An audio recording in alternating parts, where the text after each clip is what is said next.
I'm here today with Congressman Ro Khanna. Congressman, it's so good to see you always. Ajay, what a pleasure. Yeah. Ajay is one of my longest friends. We always get together in Fremont for breakfast or coffee, and I'm so proud of Raj at Stanford doing so well, and great to see you. Thank you. And you're doing a great fight, and last week you fought for the country for releasing the Epstein files, and prior to that you've been fighting for US-India relationship. Let's talk something more about it, what your work recently is. Sure. Well, the Epstein files was a huge win for survivors. You know, these are women who as young girls were abused, raped, 1,000 of them. They haven't had justice for over a decade.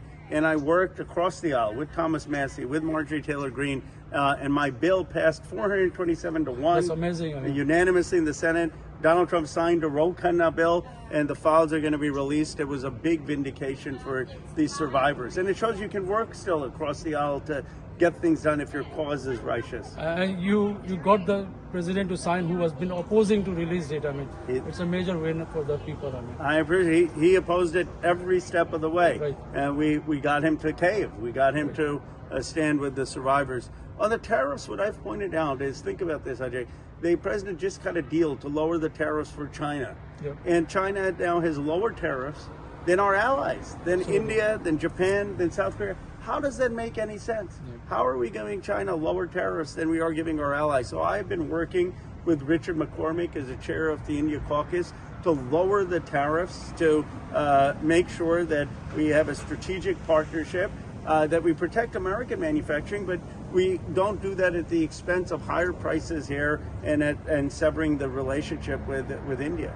no, these tariffs have created grocery prices almost 25 to 30% more across the country. Yes. So, but don't you think that US needs India, Japan, Australia to counterbalance China in the Indo-Pacific region? We need our allies. We need our allies to stand for democracy and to be strong in Asia. And so it makes no sense. I called it not the art of the deal, the art of the squeal. Why is he giving China all these concessions, and then they're holding us hostage with rare earth and with magnets? We need to have a Manhattan Project to build rare earths and magnets here in the United States.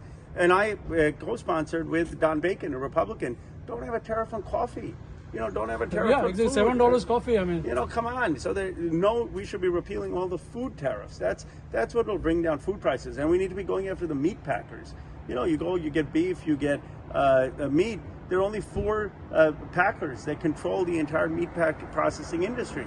They have a monopoly. We need to go after them to lower prices. absolutely. I mean, those are great ideas. So now let's talk about the rising head around the Indian American community from MAGA and H1-Bs. What are your thoughts around that? I mean, Well, first of all, we need to show how much the Indian American community has contributed to our country, to creating jobs.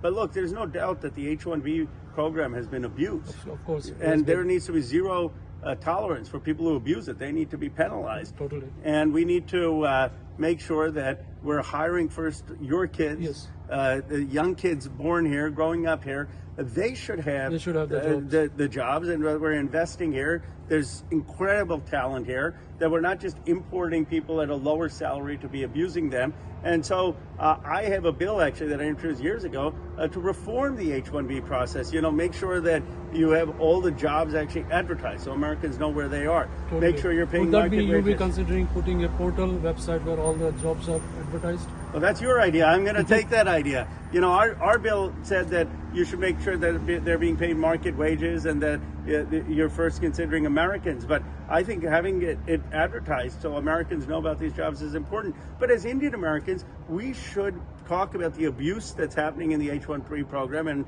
the reform that's needed, because that's not helping our kids. And ultimately, we need to make sure what's helping people in America. Totally. I mean, for American workers getting hired first, and then if we need talent, we bring talent from the abroad. I mean. Yes, absolutely. And look, the talent is here. We build that talent. And then, of course, if there's, we welcome immigrants, but immigrants coming here not to be abused to replace American workers, but to help supplement American workers. Totally agree. On that last question, our education system, does it need reform to keep pace with the change in the technology, change in the Silicon Valley, with the course curriculum? So today we are doing some AI, LLM, but have our universities and education system been able to keep pace that they rapidly change the curriculum the way India does? I mean, I think we need to have a change in curriculum. 2 things. One, we need trade schools in America, right?